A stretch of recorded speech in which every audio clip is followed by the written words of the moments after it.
இப்போது புதிய அறிமுகம் ஆச்சி ஹோட்டல் சாம்பார் 50 கிராம் ரூபாய் 20 மட்டுமே.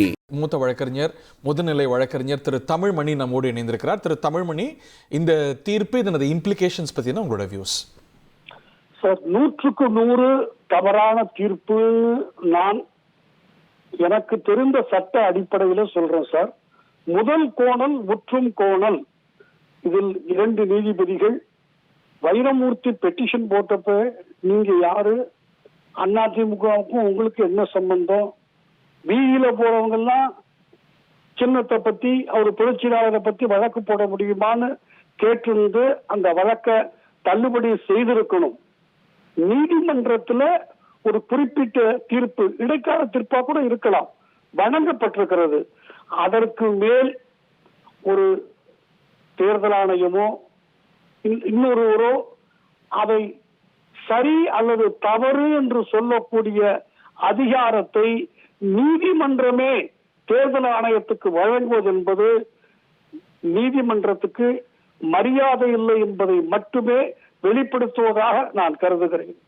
பிரியம் பண்ணணும், தேர்தல் ஆணையம் விசாரிக்க தானே போகுது. ஏற்கனவே தடை விதிச்சிருந்தாங்க, இந்த தடையை பிளக்கேட் பண்ணியிருக்கிறாங்க. அதுல மெரிட்ஸ் எந்த பக்கம் இருக்கோ தேர்தல் ஆணையம் விதிகளின்படி அவங்களுக்கு அந்த பக்கத்துக்கு சாதகமாக தீர்ப்பு வழங்க போகுது. வேர் த ரூல்ஸ் ஆர். சார், இது ஞாபகம் வச்சுக்கணும். உச்ச நீதிமன்றம் அதிமுக பொதுக்குழுவை தமிழ்மகன் உசேன் தலைமையில கூட்டி அதன் அடிப்படையில் சின்னத்தை வழங்க வேண்டும். ஈரோடு நம்பர் 1 இடைத்தேர்தலுக்கு நம்பர் 2 விட்டுருங்க. அப்ப தேர்தல் ஆணையம் சொன்னிச்சு அவங்கள்ட்ட மெஜாரிட்டி இருக்குது, அவருக்குத்தான், அவர்தான் பொதுச் செயலாளர், அவருக்குத்தான் சின்னம். இது இன்னொரு நீதிமன்றம் தயவு செய்து கவனிங்க, மாறுபட்ட தீர்ப்பு எடுக்கிற வரை கண்டினியூ ஆகும். சோ அன்னைக்கு இருந்த தேர்தல் கமிஷனுக்கு இதை மாற்றக்கூடிய அதிகாரம் இன்னொரு நீதிமன்றத்துக்கு மட்டும்தான் இருக்கு அப்படின்னு தெரிஞ்சிருந்தது. அதுதான் சரியான சட்ட நடைமுறை. இன்றைக்கு அதை மாற்றுவது என்பது அவர்களுக்கும் அதிகாரம் இல்லை.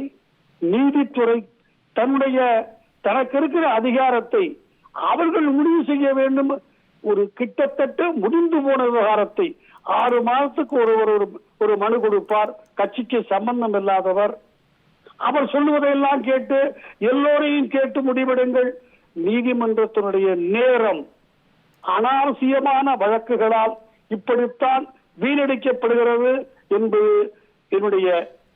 இது மீண்டும் தேர்தல் ஆணையத்துக்கு போயிருக்கு. இது தேர்தல் ஆணையத்துக்கு போயிருக்கு. இது ஒரு பண்டோரா பாக்ஸ் திறக்குதுன்னு நினைக்கிறீங்களா? இல்ல அந்த மாதிரியான நினைக்கிறேன். மன்னிச்சுக்கீங்க, நீங்க கேட்கிற கேள்வியுடைய அடிப்படை கரெக்ட். அதுக்கு பிறகு என்னாகும்? இதுக்கு மேல ஒரு அப்பீல் இல்ல, ஒருவேளை தேர்தல் ஆணையம் 2 விதமா சொல்லலாம். எங்களுக்கு அதிகாரம் இருக்குன்னு சொல்லலாம், அதிகாரம் இல்லைன்னு சொல்லலாம். அதுக்கு மேல ஒரு வழக்கு சுப்ரீம். சார், வக்கீல்கள் ஒரு நாளைக்கு 25 லட்சம் ரூபா 30 லட்சம் ரூபா வாங்கறதுக்குத்தான் இதெல்லாம் பயன்படுமே தவிர இன்னொரு நீதிமன்றம் முடிவு பண்ணட்டும் தவறே அல்ல. அவர்களுக்கு அதிகாரம் இருக்கிறது. அதைத்தான் போன முறை தேர்தல் கமிஷன் இன்னொரு நீதிமன்றம் மாற்றி அமைக்கிற வரை குறைஞ்சபட்சம் தேர்தல் ஆணையம் தான் சொன்னதையாவது மதிக்கணும். இப்போது புதிய அறிமுகம் ஆச்சி ஹோட்டல் சாம்பார் 50 கிராம் ரூபாய் 20 மட்டுமே.